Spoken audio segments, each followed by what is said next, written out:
কন্যা সন্তানের বাবা হয়ে নতুন এক পূর্ণতা পেলেন মেগাস্টার শাকিব খান। চিত্রনায়িকা শবনম বুবলি সদ্যই জানিয়েছেন সে খবর। তাদের ঘর আলো করে এসেছে দ্বিতীয় সন্তান। কন্যা সন্তানের আগমনে এখন 3 সন্তানের বাবা শাকিব খান। শাকিব খানের প্রথম স্ত্রী অপু বিশ্বাসের ঘরে রয়েছে তার প্রথম সন্তান আব্রাহাম খান জয়। এরপর দ্বিতীয় স্ত্রী বুবলির ঘরে সন্তান শেহজাদ খান বীরের বাবা হন এই ঢালিউড কিং। এবার একই ঘরে কন্যা সন্তানের বাবা হয়ে তৃতীয় সন্তানের বাবা হলেন এই নায়ক।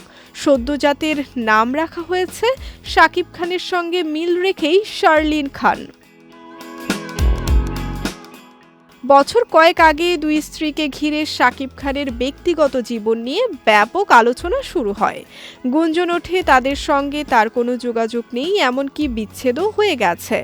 এখানেই থেমে থাকেনি আলোচনা। শাকিব খানের তৃতীয় বিয়ে নিয়েও শুরু হয় নানা জল্পনা। ব্যক্তিগত জীবন নিয়ে যখন নানা গুঞ্জন ছড়িয়ে পড়ে তখন এ বিষয়ে সংবাদ মাধ্যমে মুখ খুলেছিলেন শাকিব খান। বরাবরের মতোই তিনি বলেন, অপু বিশ্বাস কিংবা শবনম বুবলি তারা তার অতীত। তবে সন্তানদের স্বার্থে সন্তানদের মা হিসেবে তাদের সঙ্গে পরিমিত যোগাযোগ রাখেন তিনি। 2024 সালে ভারতীয় এক গণমাধ্যমকে দেওয়া সাক্ষাৎকারে দুই স্ত্রী অপু বিশ্বাস ও শবনম বুবলির সঙ্গে দূরত্ব এবং নতুন বিয়ে নিয়ে নানা কথা বলেছিলেন শাকিব খান।